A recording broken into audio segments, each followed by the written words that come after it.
নির্বাচন কমিশন একটি সিদ্ধান্ত নিয়েছিল যে কোনো পোস্টার হবে না। এটির অন্যতম কারণ হচ্ছে যে শহর যেন নোংরা না হয়। এই জন্য ব্যানার ফ্ল্যাক্সও নিষিদ্ধ করা হয়েছিল, কাপড়ের ব্যানার। এটিকে পরিচ্ছন্ন রাখার একটি অঙ্গীকার ছিল। তো নির্বাচন হয়ে গেছে, বেশ কয়েকদিন হয়ে গেল, প্রায় 4-5 দিন হয়ে গেল। এখনো পর্যন্ত শহর জুড়ে আমরা নির্বাচিত এবং অনির্বাচিত যারা হচ্ছেন প্রত্যেকের ব্যানার দেখছি। এটি শহরকে অসুন্দর দেখাচ্ছে, শহরকে নোংরা দেখাচ্ছে।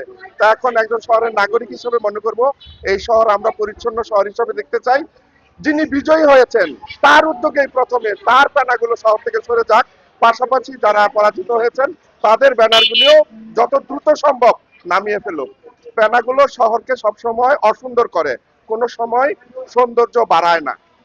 নির্বাচন তো এখন আর নাই গা, এটা কোন কারণটা কি দেয় না, তাই সবচেয়ে ভালো সুন্দর দেওয়া দা একবারে ভালো দেওয়া দা। নির্বাচনের একদিন পরে তো দেখি এগুলো সরাই ফেলে, কিন্তু এখন সরাইছে না।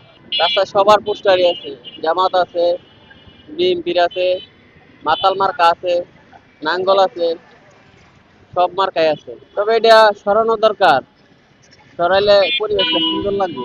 আসলে খারাপ লাগে, তবে পরিষ্কার পরিচ্ছন্ন আসলে হলো সবটা দেখতে গোছানো লাগে, ভালো লাগে।